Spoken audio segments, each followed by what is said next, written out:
Deus, muito obrigado por essa oportunidade de estarmos juntos, reunidos aqui.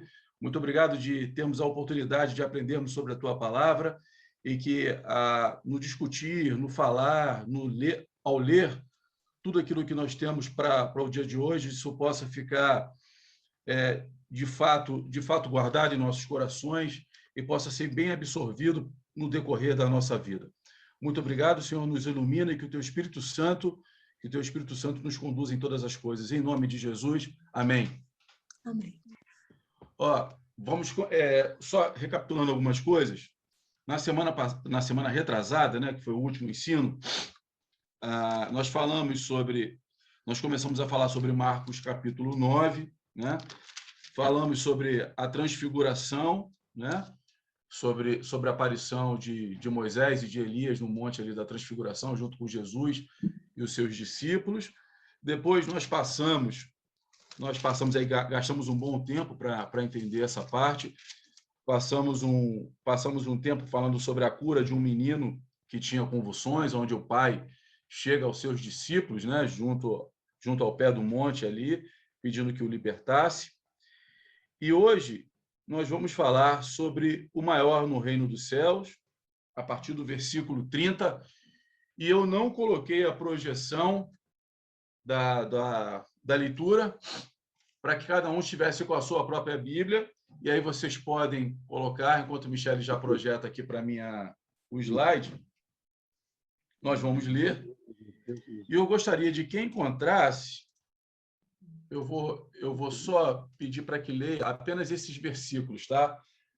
Do versículo 30 ao 32, em primeiro lugar. Tá bom? Quem achar, por favor, leia do Marcos capítulo 9, do 30 ao 32. 30, vamos lá. Ou 30. Vamos lá. Eles saíram daquele lugar e atravessaram a Galiléia. Jesus não queria que ninguém soubesse onde eles estavam, porque estava ensinando os seus discípulos. Eles diziam: o Filho do Homem está para ser entregue nas mãos dos homens. Eles o matarão e 3 dias depois ele ressuscitará. Mas eles não entendiam o que ele queria dizer e tinham receio de perguntar-lhe. Até aí, Gabriel. Agora vai comigo lá. Marcos capítulo 8, versículo 31. Eu vou ler aqui para vocês, tá? E começou a ensinar-lhes que era necessário que o Filho do Homem sofresse muitas coisas, fosse rejeitado pelos líderes religiosos, principais sacerdotes e escribas, que fosse morto e depois de 3 dias ressuscitasse. Versículo 32. E ele dizia isso abertamente, mas Pedro, chamando-o em particular, começou a repreendê-lo. Versículo 33. Ele, porém, virando-se e olhando para os seus discípulos, repreendeu Pedro, dizendo: para trás de mim, Satanás, porque não pensa nas coisas de Deus, mas sim nas que são do homem. Então vejam, percebam que no capítulo 8, nos versículos que eu acabei de ler, foi a primeira vez que Jesus fala sobre a sua morte, sobre a sua ressurreição. E ele repreende Pedro, nós já falamos sobre isso. No capítulo 9, pouco tempo depois, tá bom? Pela segunda vez, Jesus vai falar sobre a sua morte e sobre a sua ressurreição, né? E aí ele diz o seguinte: pois ensinava seus discípulos, dizendo: o Filho do Homem será entregue nas mãos dos homens, que o matarão, e depois de 3 dias vai ressuscitar. Mas eles ficaram sem entender, Gabriel, sem entender. E ficando sem entender, como já havia acontecido no capítulo 8, a repreensão de Jesus, em particular, não diretamente a Pedro, mandando que Satanás se afastasse, ficaram sem entender e ficaram com medo de falar com ele ali. Ok? Essa é a primeira parte que nós vamos estudar. E aí, por que essa dificuldade dos discípulos em si de entender aquilo que Jesus estava tentando Estava tentando, não, estava procurando ensiná-los, né? Procurando trazer como ensino para as suas vidas, né? Jesus precisava ensiná-los sobre todos os detalhes do plano eterno de Deus, né? Ele sendo o Messias, o filho do homem, e mesmo que ressurgisse ao terceiro dia, teria que ser entregue nas mãos dos homens e morto.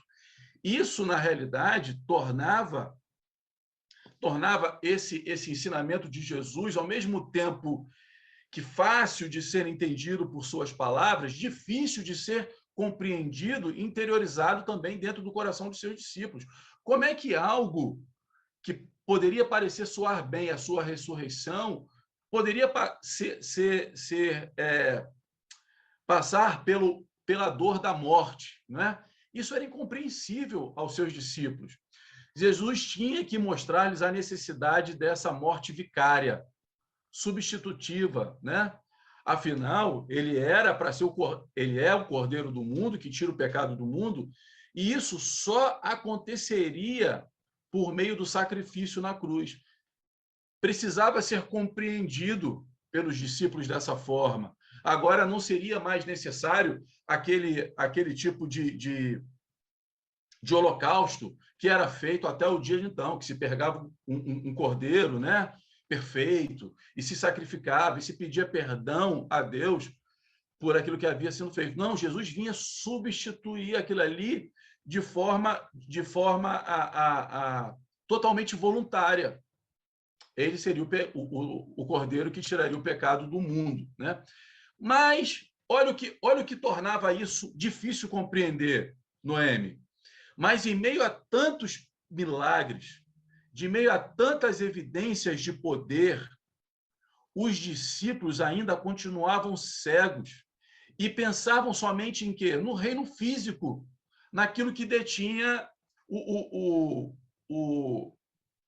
a ação de Jesus naquele momento. Ora, 3 anos caminhando com Cristo, vendo uma sucessão de manifestação de poder e de milagre. Nada mais natural e humano do que pensar que do que Jesus falava parecia estar distante. Ora, se aquele que tem poder para ressuscitar pessoas, como é que ele atravessaria a morte? Aquele que tem poder para vencer as mais terríveis doenças, como poderia não libertar o seu povo, criar a expectativa de ser um libertador do seu povo? Por isso que eu botei uma imagem aí de um globo, né? A mentalidade dos discípulos estava somente para aquilo que eles poderiam ver, somente para as coisas deste mundo. E não estavam pensando numa visão espiritual onde o Cristo traria uma libertação para todos a partir daquele momento, né? Não compreendiam, de fato, a profundidade, ou não compreenderam, na realidade, de fato, as palavras de Jesus Cristo, né? Ficaram envergonhados, temerosos de pedir maiores explicações. E às vezes a gente é assim, né? Está entendendo? Estou entendendo. Mas é aquele estou entendendo de que, assim, não, estou com medo de perguntar. Não estou entendendo, na realidade, é nada. Está difícil de compreender. Eu ainda sou um novo na fé e eu preciso compreender. Mas vou ficar quietinho aqui. Vai que o pastor é meio bravo, não quer dar uma explicação. Manda-te uma reda-te daqui, Satanás. Eu não tenho Satanás nenhum. É mais ou menos por aí, né? Às vezes a gente tem tanto medo de perguntar algumas coisas que são simples. O que Jesus estava explicando era algo simples, muito aberto, e que ele precisava que, de fato, isso estava preparando os corações dos discípulos para a sua morte, estava preparando a visão dos seus discípulos para uma visão espiritual maior que estaria por vir. E é exatamente isso. Sobre esses 3 primeiros versículos, meus queridos, ainda que nós tenhamos falado isso lá no capítulo 8, está claro para vocês até aqui? Não está claro? Entendeu essa necessidade da morte e ressurreição? Só Gabriel, uma dúvida. pode falar. Você já teve acesso ao Corão lá do judeu? Eu já li algumas raras passagens. Tá, então vamos lá. esse pessoal que está sofrendo lá, que estão matando tudo, ali, se você fala que é cristão, você já é lixo. Isso que eu pergunto. Eu estava discutindo isso com a minha irmã. Se o cara te põe um revólver na cabeça e fala, ó, você vai adorar o Alá, ou você fala que é cristão, vai adorar teu Jesus. Você pode simplesmente ficar quieto ou você mete a boca e fala e morre. Olha que situação que fica os caras. É, porque para eles, Jesus ele tem até um peso significativo em relação dentro até do próprio Corão, tá? Isso na época da faculdade eu também cheguei a fazer. Inclusive eu fiz um trabalho sobre eles. Tem até o seu valor, mas não é o Deus, não é o Deus Alá, sabe? Então ele é visto apenas como um profeta, como um homem bom que teve suas boas passagens. Não muito diferente, lógico. Aí são religiões diferentes. Nós estamos falando aí do judeu. Do judeu, do Não, Alcorão. nós estamos falando isso do islamismo. Tá? Do islamismo. Do islamismo.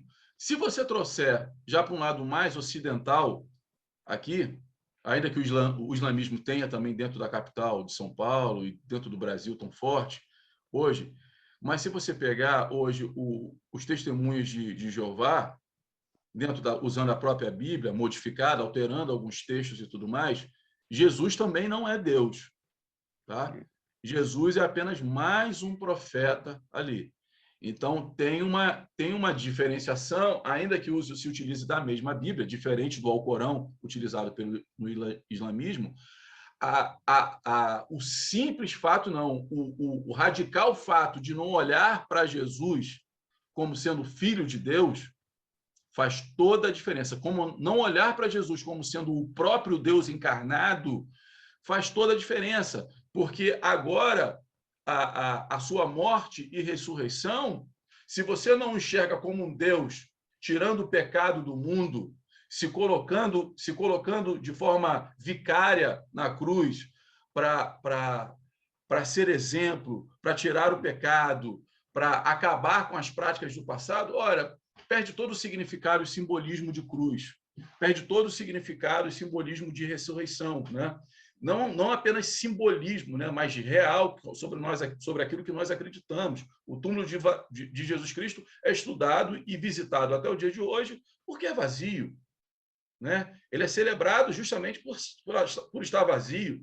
Ainda que depois da sua ressurreição tivessem corrido atrás de um possível roubo, né? De um possível resgate dos seus discípulos. Sabemos, a Bíblia nos relata que depois que ele morre, ele é colocado no túmulo e guardas ficam de prontidão ali para que nada ocorresse, né? Para que justamente isso não tivesse a possibilidade de acontecer. E acontece. Então, se você não tem um olhar de fé sobre isso, sobre a pessoa de Jesus Cristo, sobre aquilo que a Bíblia nos aponta, aí não adianta. Aí Testemunho de Jeová tem que mudar e alterar muito o texto, tem que mudar muito a questão exegética, né? E a transliteração dos textos originais, porque não faz o menor sentido, então, a sua fé. Anderson, Né? Oi. Só mencionando sobre os TJ, os Testemunhos de Jeová, no entendimento deles, o que acontece? Jesus é Deus. Só que Jesus é um Deus menor do que o Pai, um Deus que foi criado pelo Pai. Então, eles compreendem que Jesus é Deus e eles vão além. Eles pregam a doutrina da chamada deidade do homem. Ou seja, cada um de nós aqui também somos deuses. Só que deuses menores. Um dia teremos o nosso mundo, seremos adorados assim como o Pai, mas só que somos deuses criados. Então, eles entendem que Jesus é um Deus menor que foi criado por Deus. Então, eles não entendem o conceito de unigênito, né? Aquele que possui a mesma gênese, aquele que possui a mesma essência. Então, Jesus é o Filho unigênito. Por quê? Ele é gerado de Deus desde a eternidade, ele não foi criado. Só para a gente esclarecer um pouco melhor essa questão. Então, eles compreendem que Jesus é Deus, mas um Deus menor. E que nós também um dia seremos deuses. É aquilo que eles conceituam como sendo a deidade do homem, a condição do homem de um dia se tornar um Deus também. Chega a esse ponto. Né? A heresia deles é um negócio terrível. Só para ampliar um pouco o nosso entendimento em relação a essas seitas, né, que muitas vezes estão muito perto de nós, trazendo muito veneno. Leão, não, foi bom você falar, porque eu nem sabia dessa visão toda deles, porque eu tenho um cara que trabalha comigo, ele é testemunho de Jeová, e ele me disse com todas as letras, não acredita como Jesus Cristo, como sendo o Filho de Deus, como sendo Deus, tá? Aliás, ele nem usou essa expressão que você utilizou de ser um filho, mas de tamanho menor. Ele fala assim, que Jesus foi um profeta e nada mais.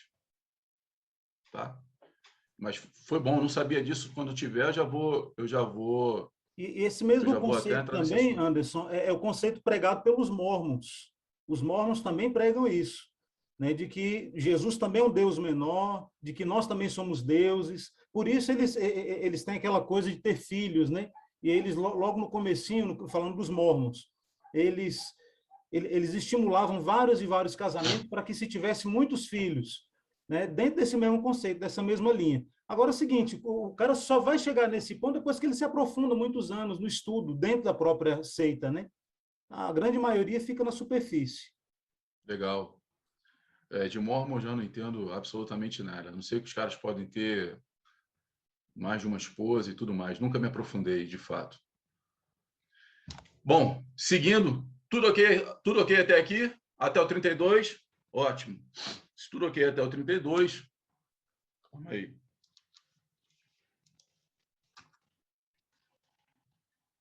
Agora é o seguinte, volta aí. Só voltando aqui, só para a gente, de repente, eu não tenha falado absolutamente tudo que eu anotei, mas eu acho que eu falei, né? Esses versículos que o Gabriel leu, na realidade, tem uma passagem paralela em Lucas 24, do 25 a 27, que eu trouxe aí, que está do lado direito da sua tela, que ele vai falar sobre essa lentidão, né, de se compreender aquilo que Cristo fala. E eu falei para vocês, por que dessa lentidão? A mente dos discípulos ainda era muito confusa sobre tudo aquilo que Jesus vinha praticando e sobre aquilo que ele vinha falando, né? Sobre essa possível morte e ressurreição. Jesus, em Lucas 24 a 25, até 27, né? Ele vai dizer o seguinte, olha, e ele lhes disse, como vocês custam a entender e como demoram a crer em tudo que os profetas falaram. Não devia o Cristo sofrer estas coisas para entrar na sua glória? E começando por Moisés e todos os profetas, explicou-lhes que lhe constava a respeito dele em todas as Escrituras. Fica guardado isso aí. Então veja o que Jesus está falando para os seus discípulos, né? Como vocês são lentos, como vocês são letárgicos, né? A entender as coisas, aquilo que os profetas já lhe falaram. Como vocês têm dificuldade de assimilar essas coisas? Como é que a cabeça de vocês são tão confusa, né? Então tem uma passagem que eu peguei de um escritor que diz o seguinte, olha, mas as suas mentes continuavam repletas de ideias equivocadas a respeito do reinado de seu Senhor sobre a terra. Eles pensavam que o reino terrestre de seu Senhor haveria de se manifestar-se imediatamente, quando, na realidade, os preconceitos e as opiniões obscureceram os nossos olhos, somos lentos em entender, né? A nossa forma de enxergar simplesmente humanificada, se não for de fato levado, se no fato não vier tentar transcender, né, a nossa humanidade, nós vamos ficar sempre numa esfera muito superficial, como disse o Saulo. Nós vamos ficar numa esfera simplesmente muito rasa daquilo que a palavra está dizendo e você não consegue compreender. A nossa mente fica muito ansiosa somente pelo agora, né? Os discípulos só enxergavam agora, só enxergavam desse lado imediato, esperando a libertação do seu povo, fazendo com que Israel saísse do domínio romano. Então, por isso era muito difícil, e é por isso que Jesus, de uma maneira mais direta ainda em Lucas traz essa essas palavras de Jesus, dizendo assim, vocês são muito lentos, vocês são letárgicos, vocês são difíceis de entender. E eu não sou eu que estou dizendo isso agora, não. Vocês já deveriam começar a entender daquilo que os profetas falaram lá atrás. E aí Jesus dá uma verdadeira aula, com toda a paciência, começando lá por Moisés, o que diziam os profetas a seu respeito. Ok até aí? Por isso que é muito importante ler o Novo Testamento, é importante, mas compreender o Antigo Testamento também faz parte da nossa cultura. E nós vamos chegar lá, hein? Nós começamos pelo Novo, por uma questão de entender Jesus, mas nós vamos compreender Jesus a partir do Gênesis, se Deus quiser, né? Começar a enxergar Jesus lá no Gênesis. Agora, vamos lá. E do 33 ao 37, quem achou pode ler. Eu leio. Pode ler, Rosalina. O maior no reino. Depois que chegaram a Cafarnaum e se acomodaram numa casa, Jesus perguntou a seus discípulos: sobre o que vocês discutiam no caminho? Eles não responderam, pois tinham discutido sobre qual deles era o maior. Jesus se sentou, chamou os 12 e disse: quem quiser ser o primeiro, que se torne o último e seja servo de todos. Então colocou uma criança no meio deles, tomou-a nos braços e disse: quem recebe uma criança pequena como esta, em meu nome recebe a mim. E quem me recebe, não recebe apenas a mim, mas também ao Pai que me enviou.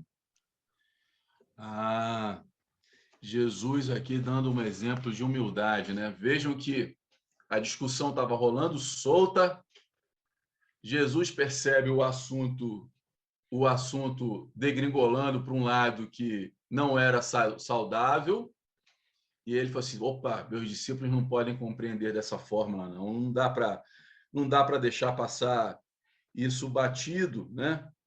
Discutindo no caminho, e aí quando ele pergunta sobre o que está acontecendo, todo mundo se cala de novo. Primeiro tiveram medo de perguntar Jesus sobre a sua dúvida sobre a sua morte e ressurreição.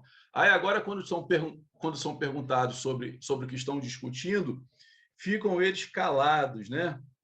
E aí Jesus já sabia o que estava acontecendo. No versículo 35, né? Ele sentando, se chamou os 12 e lhes disse: se alguém quiser vir ser o primeiro, será o último e servo de todos. E aí já começa uma lição de humildade, né? Que vai tratar o seguinte, olha, Jesus ensinou que toda e qualquer arrogância, orgulho ou ambição pessoal, né? Lógico, ela é condenável. Dúvidas até aí que esse tipo de sentimento de arrogância, orgulho ou ambição pessoal é condenável, mesmo que esteja se falando de um serviço para o reino, ok? Que não tem essa de quem é maior, de quem é menor, de que o Gabriel faz tal serviço, fulano faz tal serviço, que o Anderson faz esse serviço e aquela pessoa faz tal serviço. Não, não tem. Todos trabalham para o reino. Todos são iguais. Ok? Nesse sentido. Então, esse tipo de ambição, Jesus ele condena. Cuidado com aqueles que aparentam ser pequenos. Porque, ainda que para os seus olhos sejam pequenos, para o Cristo ele tem o quê? Valor. Tem valor, né? O cuidado dispensado aos outros é a medida de nossa grandeza.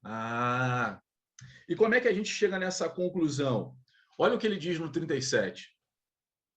Qualquer pessoa que receber uma destas crianças em meu nome, a mim me recebe. E quem me recebe, não recebe a mim, mas aquele que me enviou.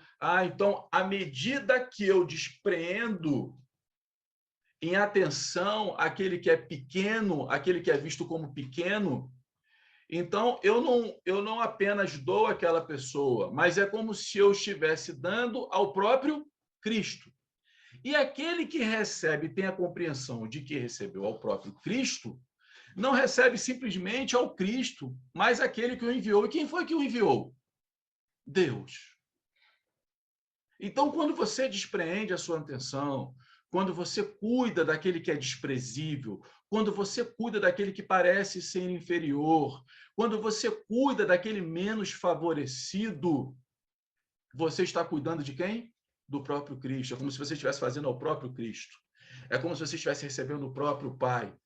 Então, Jesus, ele já começava a quebrar algumas ideias hoje daquele menos favorecido, daquele que aparentemente é desprezível, daquela categoria que, a princípio, que ninguém valoriza, ele valorizava. Daquela pessoa que ninguém gostava de dar atenção, ele se demonstrava a favor. Vamos dar exemplo isso. Abram os microfones depois, se vocês quiserem lembrar de mais algum texto. Quando Jesus recebe o publicano Zaqueu, alguém gostava do Zaqueu ali? Não. Ninguém queria, pô. Ninguém queria um cobrador de impostos, ninguém queria um traidor. Pastor Saulo já falou isso sobre outra aula. Quem era o publicano? Era o judeu que era convocado e aliciado pelo governo romano a estar fazendo o quê? A estar cobrando impostos de quem? Da sua própria raça, pô. E não apenas pegava o imposto para Roma, mas eram conhecidos por roubar, pegar uma quantia maior. E aí o que Jesus faz quando Zaqueu, desce da árvore que hoje eu vou estar contigo na sua casa? Quer ver outra pessoa? Quando Jesus vai conversar com uma mulher, né? Uma samaritana na beira de um poço, ele dá atenção para ela ou não dá? E ela mesmo se espanta. Você, sendo judeu, vem conversar comigo, que sou uma samaritana, com uma mulher ainda. Vem conversar comigo. Jesus fala para ela, olha, se você depois começar a entender que de fato quem eu sou e beber dessa fonte, você jamais vai ter sede. Veja que Jesus, ele cuida dessas classes desprezíveis. Eu preguei há pouco tempo lá na igreja.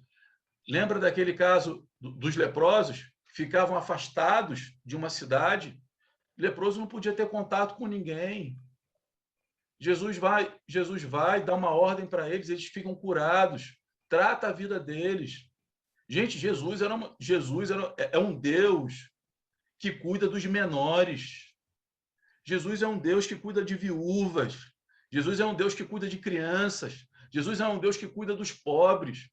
Jesus é um Deus que cuida dos menos favorecidos. A medida dele de grandeza não é segundo um olhar humano. E é isso que ele vem trazer nesse contexto aí.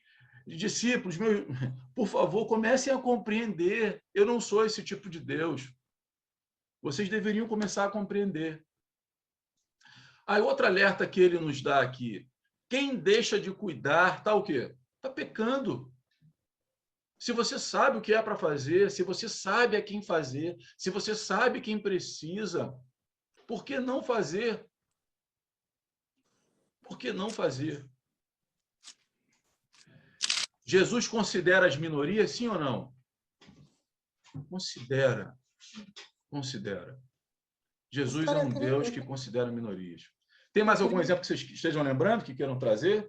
Pode falar. Eu queria só dar uma palavrinha, pastor. Pode ficar à vontade. É interessante que ontem eu estava com um casal de amigos aqui em casa, até a Lígia também estava presente.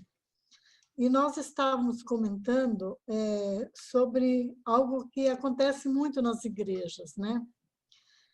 A gente percebe que quando tem uma pessoa que se destaca na igreja, aquela pessoa sempre é cercada por atenções, né? Cumprimentos, aquele carinho todo, né? E quando é aquela pessoa mais simplesinha, mais humildezinha, ela sempre fica ali no cantinho, né? E é interessante isso, viu?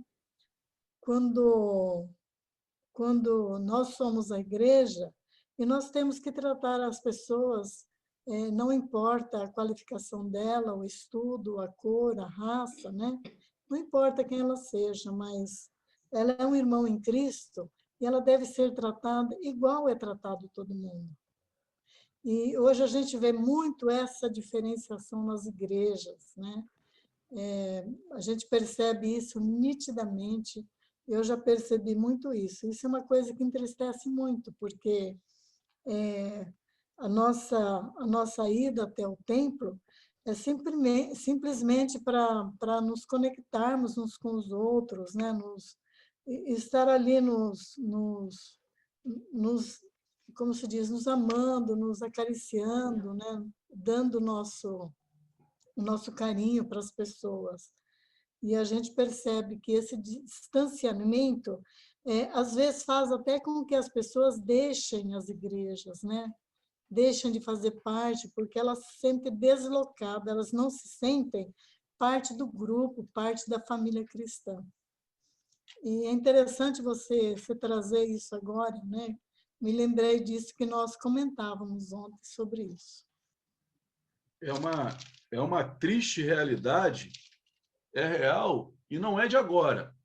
Se você pegar o livro, a carta de Tiago, ali no capítulo 5, você vai ver uma condenação, né, justamente aos ricos e opressores daquela época. Esse local, esse desejo de posicionamento, destaque, né, ele passa por dentro da igreja. Esse olhar humano de você valorizar aquele que tem maior condição, ele passa, infelizmente, no coração de muitos.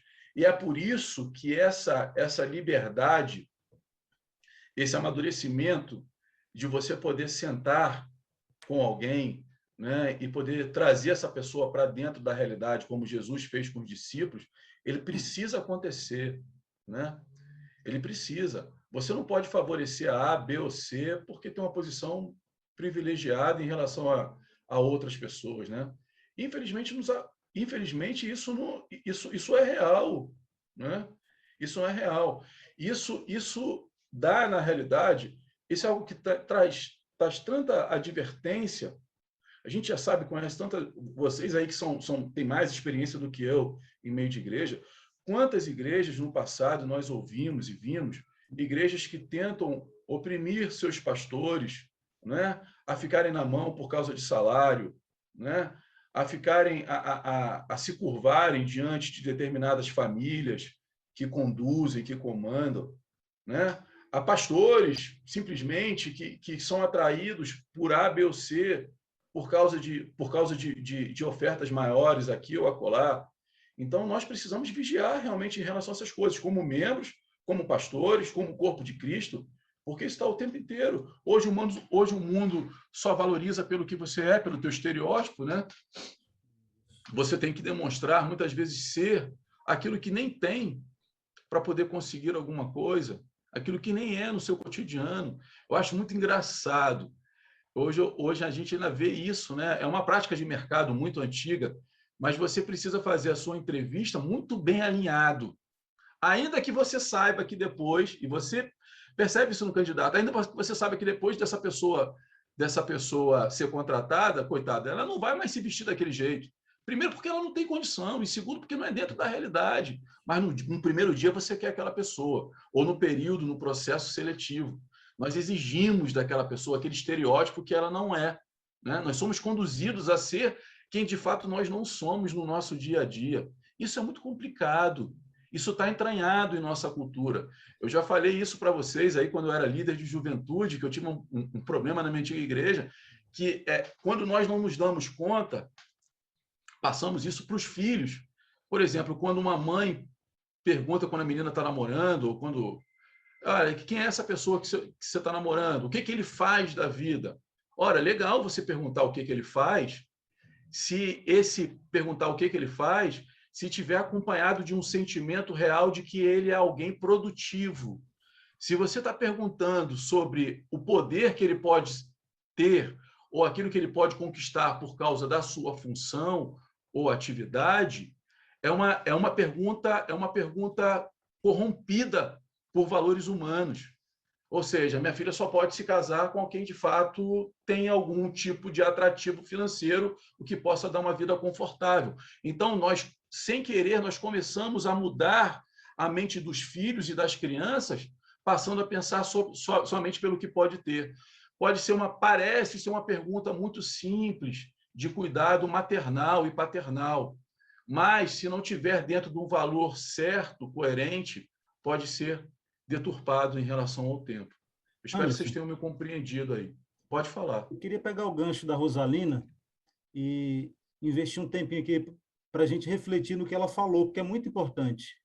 Legal. A fala da Rosalina aqui hoje, ela de certa forma, ela acende aqui um pavio de algo que já está em nosso coração e a gente tem tentado trabalhar esse ponto para que haja edificação na vida da igreja. Porque, olha só, a gente tem o hábito, a gente tem o costume de dizer que a igreja, a IBAL, a Igreja Batista no Alto da Lapa, é a igreja acolhedora. A nossa igreja é a igreja acolhedora. E, de certa forma, é sim, comparada com outras igrejas, nós somos acolhedores. Mas não somos acolhedores o suficiente ainda. Porque algumas pessoas sempre me questionam, pastor, vem muita gente para essa igreja, mas não ficam. Por que as pessoas vêm e não ficam? Irmãos, é assim, existe um conceito chamado peixe fora d'água. Muito simples, muito prático, que é exatamente aquele sentimento que a gente tem quando vai em determinado lugar e se sente ali um peixe fora d'água. Você está fora do seu contexto de vida, você não conhece as pessoas, você não consegue se relacionar com as pessoas, você não consegue criar vínculos de relacionamento ou de amizade, ou mesmo de interesse com as pessoas. Lembrando que é mais do que natural que as pessoas que se aproximam mais umas das outras são aquelas que conseguem desenvolver um vínculo de amizade, né? É exatamente por isso, irmãos, que a gente tem tentado trazer na vida da igreja alguns pontos que são estratégicos. Talvez você que esteja aí do outro lado não entenda, não compreenda, mas a gente está trabalhando na vida da igreja alguns pontos estratégicos. Por exemplo, a funcionabilidade do pequeno grupo. Qual é a função do pequeno grupo? É trazer a pessoa para perto, é colocar a pessoa dentro do aquário, é colocar a pessoa dentro de um vínculo de amizades onde ela vai conseguir criar liga, onde ela vai desenvolver esse relacionamento de afinidade, de interesse, né, de amizade, de confiança. Olha só que coisa. Então, quando a gente traz, por exemplo, uma ferramenta como essa, ela tem vários aspectos de importância na vida da igreja. Mas tem outros pontos que a gente precisa trabalhar na vida da igreja. Por que as pessoas chegam na IBAL e não ficam? Olha só, é muito gostoso você chegar e ser bem recebido, mas na segunda-feira, muitas vezes, seria a oportunidade de os membros da igreja entrarem em contato com as pessoas que visitaram. O pastor, os líderes, as ovelhas, entrar, tentar buscar essa pessoa. Falar, olha, fulano, foi muito bom te receber lá na igreja, aparece mais vezes, vamos lá para a gente bater um papo. Porque, meus irmãos, é o seguinte, só fica na igreja pessoas que conseguem desenvolver um vínculo de amizade. Se você vai, na igreja não, em qualquer ambiente, se você vai em qualquer ambiente e não consegue desenvolver um vínculo de amizade, você não fica. Então, essa questão da humildade, de um compreender o outro, ombro a ombro, né, de andar junto, de compreender a necessidade da irmandade, da confiança, isso é desenvolvido com vínculo, né, com a proximidade. Então, é um ponto importante. Outro ponto importante é a questão do fechar a porta dos fundos. Que a pessoa ela entra pela porta da frente, muitas vezes sai pela porta dos fundos. Por quê? Porque nem eu, nem vocês estamos fazendo a nossa parte. A gente vê uma pessoa que chegou na igreja e não se aproxima e vai lá conversar com um amigo com quem você não conversou durante a semana. Quando, na realidade, deveríamos dar atenção àquele que está chegando. Se a nossa intenção é ganhar vidas para Jesus, é trazer pessoas para o reino, então é o seguinte, vai lá e fecha a porta dos fundos. Olha, fulano, tudo bem com você? De onde você é? O que eu posso fazer para te ajudar? Você tem algum pedido de oração? Me passa teu contato, eu vou entrar em contato contigo. Olha, eu posso te mandar uma reflexão durante a semana? Será que a gente tem feito isso como igreja? É algo para se pensar, né? Então, é o seguinte, existem de fato, as falhas existem. Estamos tentando encontrar respostas para essas falhas? Estamos. Agora, irmãos, precisamos contar com a igreja. Porque uma andorinha só não faz verão, né? Então, somos todos nós tendo essa consciência, esse entendimento. Por isso, a palavra da Rosalina hoje foi fundamental.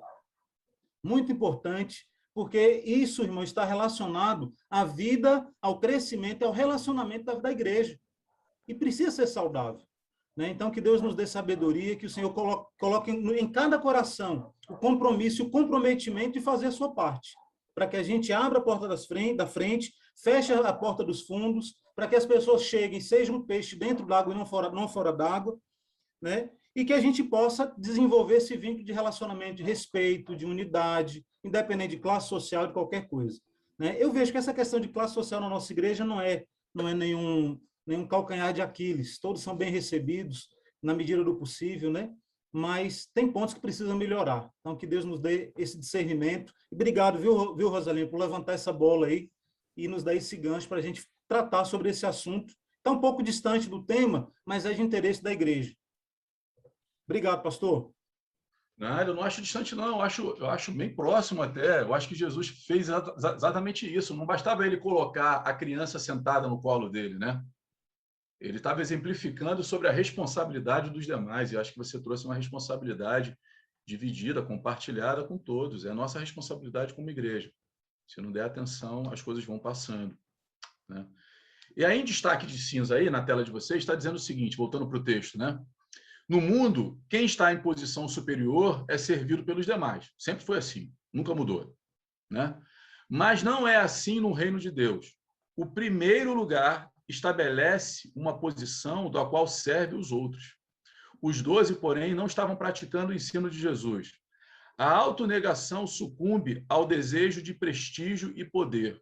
Jesus, que foi servo de todos até a cruz, conclama os seus discípulos a serem servos também. Essa ideia de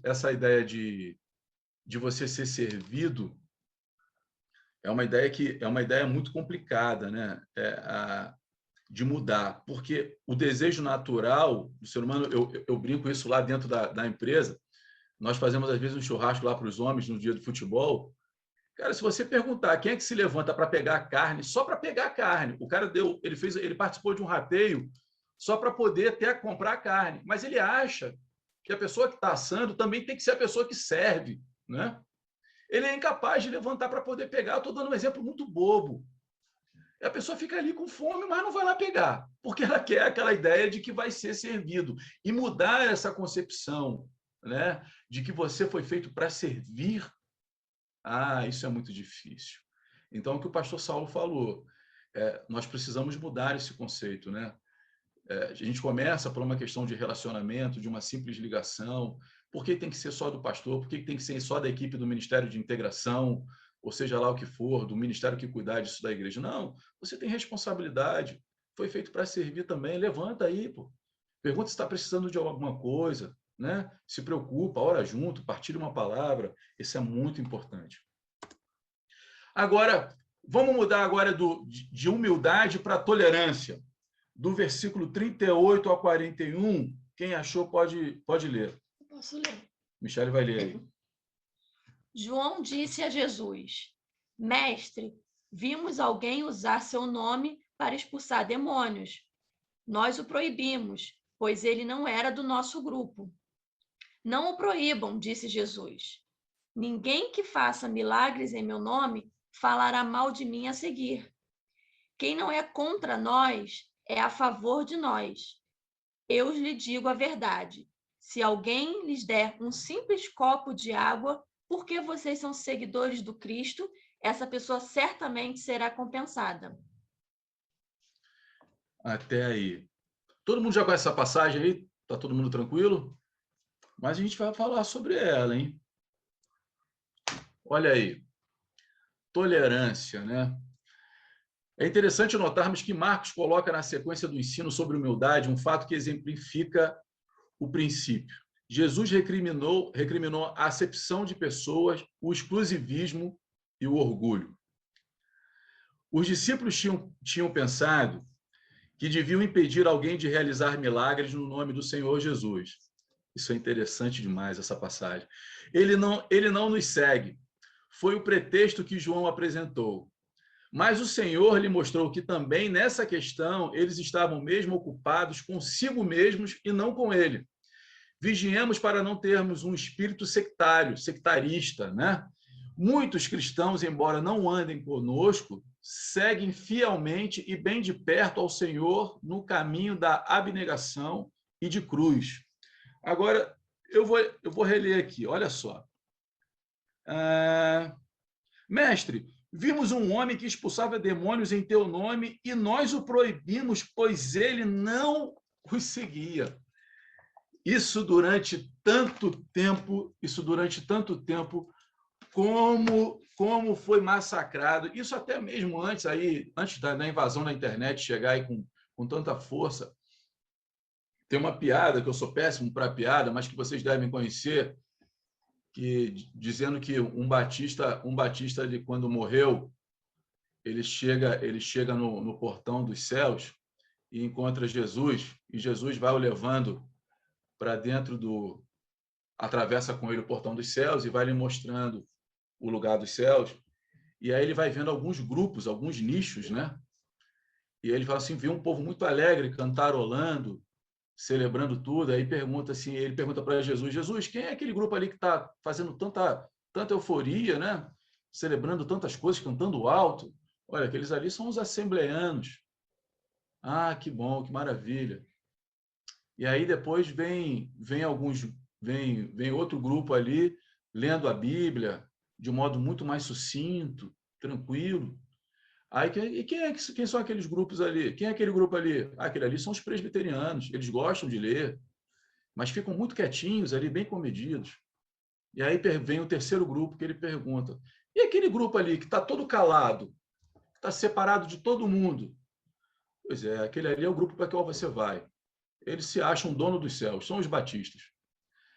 E aí acaba essa visão sectarista que nós temos, né, sectária, de que achamos que somos os donos, os únicos detentores do poder e da razão. E quando, na realidade, o que Colin Questlin está querendo dizer para a gente essa visão sectarista, ela precisa mudar e nós precisamos vigiar, porque achamos que essa pessoa não está nos seguindo, ela é errada, ela não serve para fazer. E Jesus ele dá um ponto final nessa história. Ele fala assim, olha, vocês não deviam ter proibido ninguém, né? Ninguém há que realize um milagre em meu nome e possa logo depois falar mal de mim. Ninguém pode realizar alguma coisa em nome de Jesus e não está andando com ele. Ainda que fisicamente ele não esteja com você, não significa dizer que ele não segue a esse Cristo. O que nós precisamos, nos dias de hoje, a nos atentar, é o que de fato é de Cristo e o que não é. Você precisa ter profundidade bíblica, profundidade espiritual, para que saiba discernir esse tipo de coisa. Não é porque um é calvinista e o outro não é que você vai dizer que não vai andar junto. Não é porque um se batiza por imersão, o outro se batiza por aspersão, que você vai dizer assim que ele está salvo e você não, e vice-versa.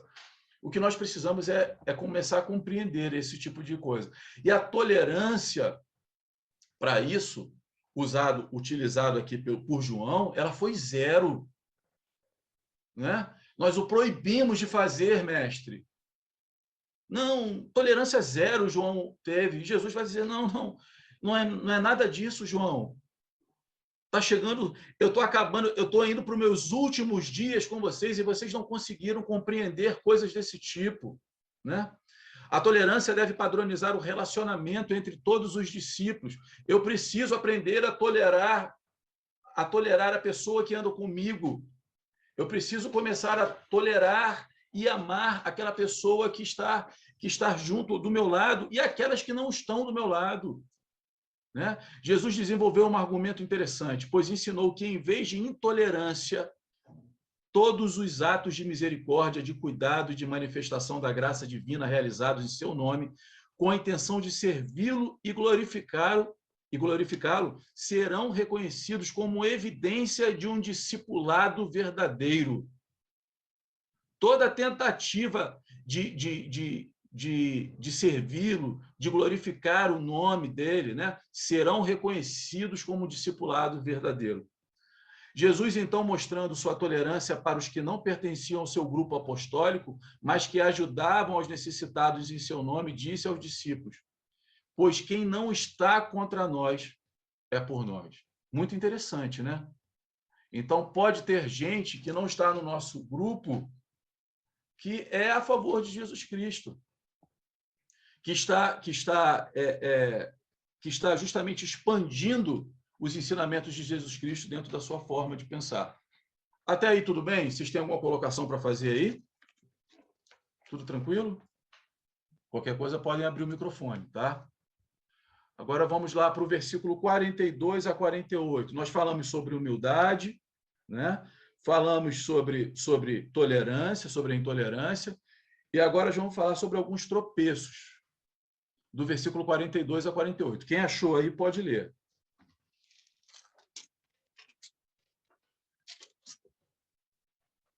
Ninguém? Michele vai ler aqui. Mas se alguém fizer um destes pequeninos que confiam em mim cair em pecado, seria melhor que lhe amarrasse ao pescoço uma grande pedra de moinho e fosse jogado ao mar. Se sua mão o levar a pecar, corte-a fora. É melhor entrar na vida eterna com apenas uma das mãos que ser lançado no fogo inextinguível do inferno, com as duas mãos. Lá, os vermes nunca morrem e o fogo nunca se apaga. Se seu pé o leva ao pecar, corte-o fora. É melhor entrar na vida eterna com apenas um pé que ser lançado no inferno com os dois pés. Lá, os vermes nunca morrem e o fogo nunca se apaga. E se seu olho o levar a pecar, lance-o fora. É melhor entrar no reino de Deus com apenas um dos olhos que ter os dois olhos e ser lançado no inferno. Lá os vermes nunca morrem e o fogo nunca se apaga. Todo mundo entende essa passagem aí? Ela é clara para todo mundo? É literal, não é literal? Como é que é isso, hein? Vamos tentar compreender? Vamos lá. Existe uma necessidade de autoexame e de remoção de pensamentos e ações malignas, né? Vejam que o texto ele vai falar sobre alguns tropeços, né? Quem, porém, fizer tropeçar um destes pequeninos que crê em mim, melhor seria pendurar no pescoço uma pedra de moinho e ser jogado no mar. Jesus ele é muito duro com esse tipo de palavra, né? Com quem provoca esse tipo de tropeço, por quem faz um desses pequeninos cair, né? Entender quem era o pequenino a quem Jesus se referia, no caso, o homem que expulsara demônios em seu nome, mas que tinha sido rejeitado pelos discípulos. A necessidade humana de manter o controle não nos permite enxergar e analisar o óbvio.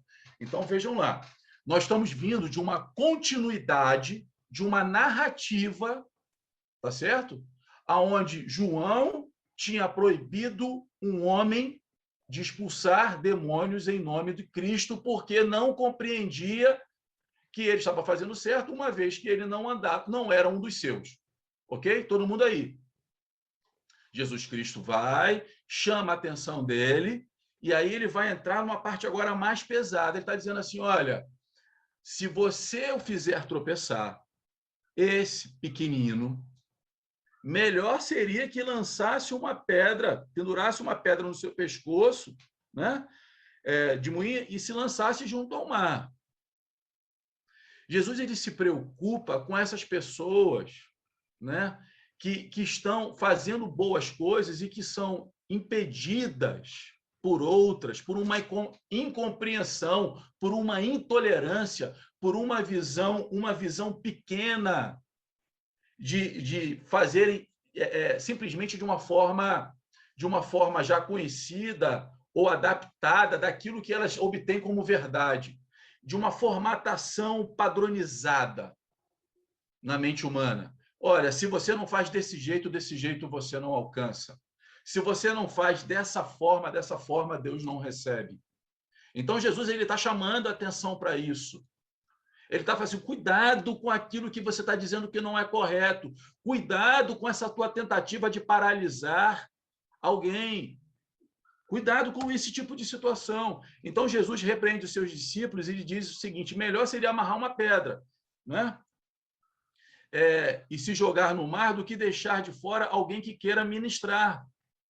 Do que alguém que queria ministrar, que queira ministrar. Cuidado com isso, de dizer que essa pessoa não pode fazer, com que essa pessoa não está fazendo da maneira mais correta, mais capacitada, ou que ela não tem essa capacidade momentânea. Muito cuidado. A tradição falava, olha só, isso é importante compreender no texto por que Jesus vai fazer essa analogia aí. A tradição falava que aqueles que eram portadores de deficiências físicas não podiam entrar no templo. Então, Jesus utiliza da figura de linguagem para dizer que tais pessoas, ainda que usurpadas de poderem entrar no templo, poderiam estar no reino dos céus. Agora você vai entender. Agora vamos lá. Aqui, ó. E se tua mão te fizer tropeçar, corta. E é melhor entrares na vida defeituoso do que, tendo duas mãos, ir para o inferno, o fogo que nunca se apaga. Mas a gente sabe que a tradição dizia o seguinte, essa pessoa que só tinha uma mão, ela não poderia nem entrar no templo. Que dirá pensar que ela seria uma pessoa que entraria no reino dos céus.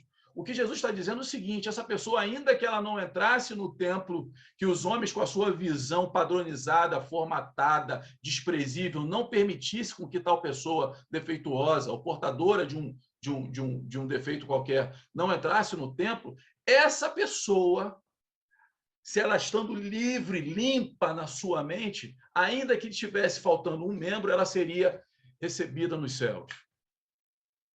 Então, Jesus ela vai mudando, ele vai dando essa conotação daquilo que era desprezível, agora passa a ter um outro tipo de aceitação por ele, pelo Pai. Não apenas tendo ou não permissividade para entrar no templo, mas ele tem uma aceitação diferente para estar no reino de Deus, né? Até aí, ok? Opa, deixa eu voltar aqui. Tudo tranquilo? E aí, essa mesma analogia da mão, ele faz para o pé, do pé ele faz para o olho, faz para a mesma coisa. Mas vejam, ele está fazendo isso sobre uma visão deturpada de João e seus discípulos em relação àquele homem que estava expulsando demônios. Tudo bem? Tudo tranquilo? Ok. Vamos andando, gente, que a hora não para. A gente já está chegando no finalzinho aí. Ensinando sobre o papel dos discípulos, versículo do 49 ao 50. Eu vou ler. Porque cada um será salgado com fogo. O sal é bom, mas se ele se tornar insípido, como recuperar-lhe o sabor? Tendo o sal em vós mesmos e preservai a paz uns com os outros. Porque cada um será salgado com fogo. Né? Jesus, já no final do seu ministério, vai dizer o que espera dos seus discípulos, né? Que sejam o quê? Sal da terra. Porque cada um será salgado com fogo e cada sacrifício será salgado com sal. Aí vale a pena ir lá no Antigo Testamento para a gente tentar entender. No Antigo Testamento, os sacrifícios estavam associados ao fogo. Era ou não era? Todo sacrifício era feito ali um holocausto, ok? Aí você pode pegar a referência, Levítico 2:13, Ezequiel 43:24. Essas palavras-chave levam a uma metáfora de discipulado. Cada um será salgado com fogo. Assim como o sal é necessário para preservar o alimento da deterioração, né? A gente faz isso até hoje com a carne de sol, né? Com a carne seca, você salga ali para que seja preservada. A autodisciplina dos discípulos dá vida e preserva aquilo que é bom. Pelo fogo das provas e da perseguição. Deus nos purifica de tudo que é contrário à sua vontade. Né? Então, essa necessidade da preservação, essa necessidade de que o homem é aprimorado, né, diante do fogo, é uma verdade até nos dias de hoje. Quando tudo vai muito bem, se você já não tiver sido passado por um fogo aqui ou acolá, você se perde nisso, nesse marasmo, nessa tranquilidade. Então, de vez em quando, tem uma aprovação na vida de um homem. A Isabel ela é lapidada no meio dessa aprovação, o Anderson ele é lapidado, a Michelle é lapidado. A Isabel foi oferecer ajuda para uma pessoa, e teve que carregar a bolsa dessa pessoa até a sua casa. Era a pessoa que era só um quarteirãozinho. Quando ela foi ver, ela caminhou, foi uns 4, 5 quarteirões até chegar. O braço estava dormente, mas a palavra da Isabel não podia voltar atrás. E aí continuou. A Isabel sabe do que eu estou falando ali. Mas é verdade, gente. A gente é provado em umas coisinhas aqui, a vontade de largar a bolsa e a sacola no meio do caminho e sair correndo. Essa é que é a verdade, né? Mas a gente pega e continua nisso, no propósito de ajudar. Tem uma aprovaçãozinha ou outra ali. E o Senhor vai te dando força para cumprir. Eu sei lá aonde essa longa caminhada da Isabel pode ter alcançado a vida daquela pessoa. Né? Sabe-se lá se vai encontrar de novo em algum momento e ela vai lembrar, não sei. Mas o seu gesto, eu espero que tenha ecoado no seu coração. Né? Devemos ter uma vida cristã eficaz como sal para dar sabor aos alimentos. Gente, a vida cristã, ela precisa fazer sentido não apenas para você. Ela precisa trazer qualidade e sabor para a vida daquele que te cerca.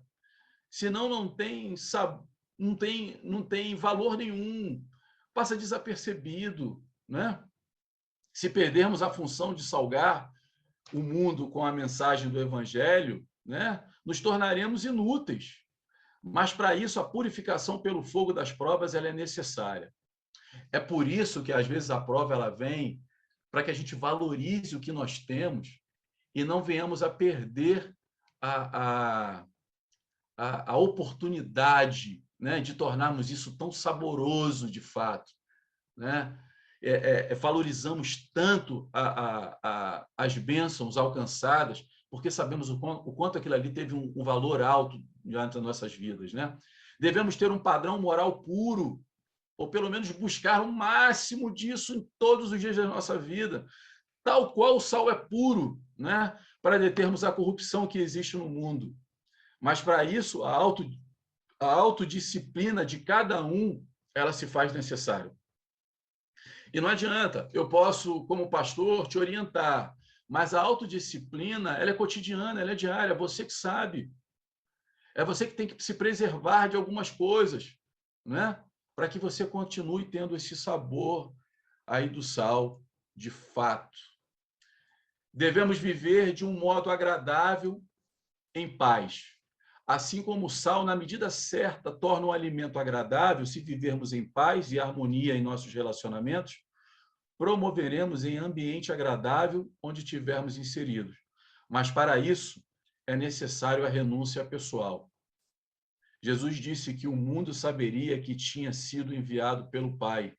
Assim como Jesus, agiu se entregando por nós, se nós dermos uns pelos outros, estaremos salgando o ambiente onde fomos colocados. Se nós nos entregarmos um pelos outros, estaremos, de fato, salgando o ambiente.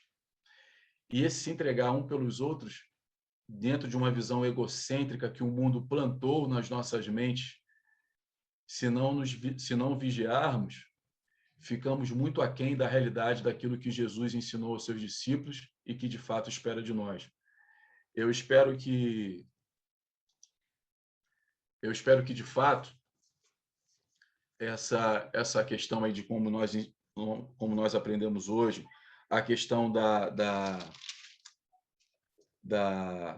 intolerância, né? a gente possa compreender, a questão da humildade, a questão da responsabilidade de não fazer com que nenhum dos pequeninos tropece, né? E vejam que os pequeninos, ele não está falando de uma criança, ele está falando de um homem que estava fazendo algo de muito boa fé, em nome do próprio Cristo.